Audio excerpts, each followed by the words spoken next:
আজ করিমগঞ্জ ডিস্ট্রিক্টের annual examination general সায়েন্সের ক্লাস 9 এমসিকিউগুলি সলভ করবো। তোমরা ভিডিওটি প্রথম থেকে শেষ পর্যন্ত দেখতে থাকবে। ফার্স্ট কোয়েশ্চেন হচ্ছে, নিচের কোনটি সোডিয়াম ফসফেটের সঠিক রাসায়নিক সংকেত? সেটা অপশন বি কারেক্ট হবে। তারপরে কোয়েশ্চেন নাম্বার 2, সোডিয়াম পারমাণবিকের ভর 23, 46 গ্রাম সোডিয়ামে থাকা মৌলের সংখ্যা 2। তারপরে নিচের কোনটি বিশুদ্ধ দ্রব্য? সেটা হবে পারদ। তারপরে কোয়েশ্চন, পিতলের কত শতাংশ জিঙ্ক এবং কপার থাকে? সেটা সঠিক অপশন হবে 30%, অপশন এ কারেক্ট হবে। তারপরে কোয়েশ্চন নাম্বার 5, লাইসোজামকে আত্মহননকারীর তলি বলা হয় কারণ? অপশন বি হবে এর উৎসেচক সমূহ নিচের কোষকেই পচন করে। তারপরে কোয়েশ্চন নাম্বার 6, নিচের কোনটি সঠিক সেটাকে বলার জন্য সেটা অপশন সি কারেক্ট হবে। ক্লোরিন এবং আর্গনের পরে পারমাণবিকতা হচ্ছে, সেটা সঠিক অপশন হবে দ্বি পারমাণবিক ও এক পারমাণবিক, অপশন এ। ডায়োমেটিক অ্যান্ড মনোমেটিক, ঠিক আছে। তারপরে কোয়েশ্চেন নাম্বার 8, ম্যাগনেসিয়ামের বহির্তম কক্ষে থাকা ইলেকট্রনের সংখ্যা কত? সেটা হবে 2। তারপরে কোয়েশ্চেন নাম্বার 9, নিম্নে দেওয়া কোন ব্যাগ সময় লেখচিত্রটি সুষম ত্বরণ দর্শায়? সেটা কিন্তু ইম্পর্টেন্ট এমসিকিউ ছিল, তো অপশন বি কারেক্ট হবে। তারপরে কোয়েশ্চেন নাম্বার 10, অ্যামোনিয়াম ক্লোরাইড এবং নুনের মিশ্রণকে পৃথক করার জন্য কোন পদ্ধতি ব্যবহার করা হয়? সেটা হবে ঊর্ধ্বপাতন, ঠিক আছে, সাবলিমেশন। তারপরে কোয়েশ্চেন নাম্বার 11, একটি কণা আর ব্যাসার্ধের একটি বৃত্তাকার পথে ঘুরছে, বৃত্তের অর্ধেক পথ অতিক্রম করার পর সরণের মান হবে 2r, অপশন সি কারেক্ট হবে। তারপরে কোয়েশ্চেন নাম্বার 12, লাইকেন হলো ড্যাশ এবং ড্যাশ এর সহযোগী অবস্থান, সেটার সঠিক অপশন হবে এ।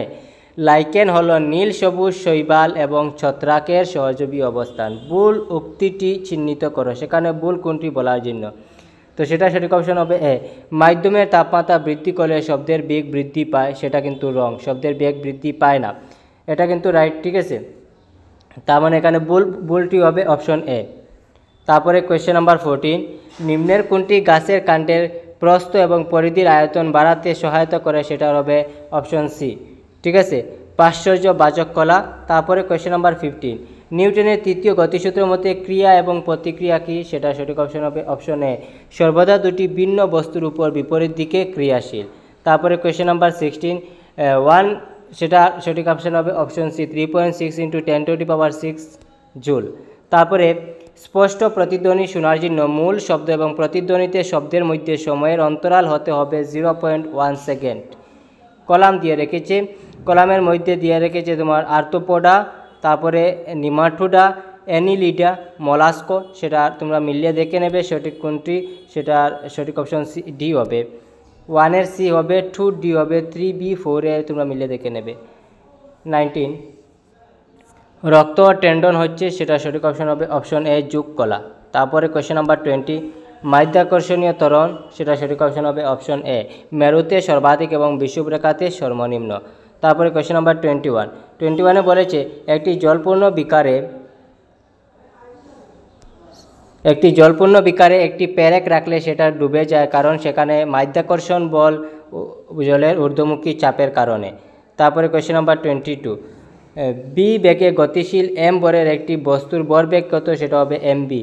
তারপরে এটিপি মানে মাইটোকন্ড্রিয়াতে এটিপি উৎপন্ন হয়, বি মাইটোকন্ড্রিয়ার নিজস্ব রাইবোজোম এবং ডিএনএ থাকে। উপরের দেওয়া শুদ্ধ বিবৃতি কোনটি? সেখানে শুদ্ধ বলেছে, সেখানে সঠিক অপশন দুইটি শুদ্ধ, বোথ এ এবং বি উভয়ই শুদ্ধ। তারপরে কলাম দিয়ে রেখেছে ইউনিট অফ ওয়ার্ক, সেটা হবে joule, unit of work joule হবে। ইউনিট অফ পাওয়ার সেটা হবে ওয়াট। ইউনিট অফ এনার্জি সেটা হবে অপশন রোমান 1, তার মানে সঠিক অপশন বি হবে এখানে। তারপরে কোয়েশ্চেন নাম্বার 25, একটি বস্তুর ভর পৃথিবীতে 10 কিলোগ্রাম 10 কেজি, চন্দ্রে বস্তুটির ভর কত হবে? সেটা সঠিক অপশন হবে 10 কেজি। একটি বস্তুর ভর পৃথিবীতে 10 কেজি, চন্দ্রে বস্তুটির ভর কত হবে? ভর, তাহলে সেটা হবে 10 কেজি। তারপরে বলেছে টিংচার অফ আয়োডিনের দ্রাব্য এবং দ্রাবক নির্ণয় করে, সেটা হবে আয়োডিন দ্রাব্য এবং অ্যালকোহল দ্রাব্য। তারপরে কোয়েশ্চেন নাম্বার 27, নিম্নে দেওয়া আয়নগুলির মধ্যে কোনটি বহু পারমাণবিক আয়ন? সেটা হবে অপশন সি। তারপরে কোয়েশ্চেন নাম্বার 28, হাইড্রোজেন সমস্থানিক ডয়টেরিয়াম কয়টি প্রোটন এবং নিউট্রন থাকে, সেটা সঠিক অপশন হবে অপশন সি, একটি প্রোটন এবং একটি নিউট্রন থাকে। ইতালিয়া মৌমাছির বৈজ্ঞানিক নাম কি, সেটা অ্যাপিস মেলিফেরা, অ্যাপিস মেলিফেরা। ঠিক আছে, তারপরে কোয়েশ্চেন নাম্বার, উৎস এবং স্বতন্ত্র থেকে প্রতিধ্বনি শোনার জন্য সর্বনিম্ন দূরত্ব হলো 17.2 মিটার। তারপরে একটি বস্তু, কোয়েশ্চেন নাম্বার 31 সঠিক অপশন হবে অপশন এ, অর্ধেক স্মৃতিশক্তি এবং অর্ধেক গতিশক্তি। তারপরে একটি বস্তু প্রথমে 16 মিটার দূরত্বে 16 সেকেন্ড এবং পরবর্তী 14 মিটার দূরত্বে 4 সেকেন্ড অতিক্রম করে, বস্তুটির গড় দ্রুতি কত, সেটা হবে 3 মিটার পার স্কোয়ার। তারপরে কোয়েশ্চেন নাম্বার 33 সঠিক অপশন হবে অপশন এ, 33 সঠিক অপশন হবে অপশন এ। তারপরে 34, উদ্ভিদ কোষের কোষ প্রাচীর কী দ্বারা গঠিত, সেটা হবে সেলুলোজ, অপশন বি কারেক্ট হবে। তারপরে কোয়েশ্চেন নাম্বার 35, রক্তের উপাদানসমূহ হলো প্লাজমা, লোহিত রক্তকণিকা, শ্বেত রক্তকণিকা, অনুচক্রিকা। তো সেটার সঠিক অপশন বলেছে রক্তের উপাদান, সেটা সঠিক অপশন হবে অপশন ডি, 1 2 3 4 সবটি কিন্তু রক্তের উপাদান। তারপরে ড্যাশ হলো 2 বা ততোধিক শস্য একই সাথে ফলানোর পদ্ধতি, সেটা হবে ইন্টারক্রপিং। তারপরে বলেছে 37, বাড়ির ছাদে অবস্থানরত একটি পাথরের মধ্যে কী ধরনের শক্তি সন্নিহিত থাকে, সেটা হবে স্মৃতিশক্তি।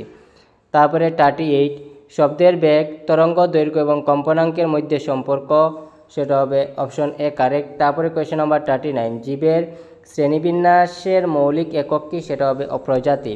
তারপরে 40, বনজঙ্গল ধ্বংসের ফলাফল হলো, সেটা সব কয়টি, তো সেটা সঠিক অপশন হবে অপশন ডি, 1 2 3 4। তারপরে ডাইরেকশন দিয়ে রেখেছি, ডাইরেকশন মানে 41 থেকে 45 পর্যন্ত প্রতিটি প্রশ্নের জন্য বিবৃতি কারণ দেওয়া আছে। নিচে দেওয়া বিবৃতিগুলির মধ্যে সঠিক উত্তর নির্ণয় করো। এজারেশন এবং রিজন। বিবৃতি, কারণ উভয়ই সত্য, কারণ বিবৃতি সঠিক ব্যাখ্যা, বিবৃতি এবং কারণ উভয়ই সত্য কিন্তু কারণ সঠিক ব্যাখ্যা নয়। আচ্ছা, 41 দিয়ে রেখেছে, একটি গ্যাসকে চাপ প্রয়োগ করে সহজেই সংকুচিত করা যায়। গ্যাসীয় পদার্থের কণাগুলির মধ্যে অনেক বেশি ফাঁকা স্থান থাকার জন্য চাপ প্রয়োগ, অপশন এ কারেক্ট হবে। তো সেখানে অপশন দেয়নি, ঠিক আছে, অপশন এ কারেক্ট।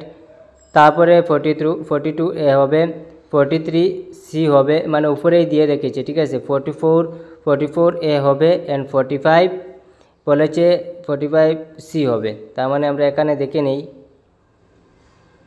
41 42 43 44। আচ্ছা, অপশন দেয়নি সেখানে, তোমরা অপশন এখানেই দেওয়া রয়েছে, ঠিক সেইভাবে একইভাবে তোমাদের অপশন নিচে হবে, ঠিক আছে। তার মানে A B C A C হবে। তারপরে তোমরা এভাবে কোয়েশ্চেনগুলি মিলে দেখে নেবে। তারপরে তোমাদের নেক্সট কোয়েশ্চেনের এমসিগুলি আমি তোমাদের সম্মুখে নিয়ে হাজির হব।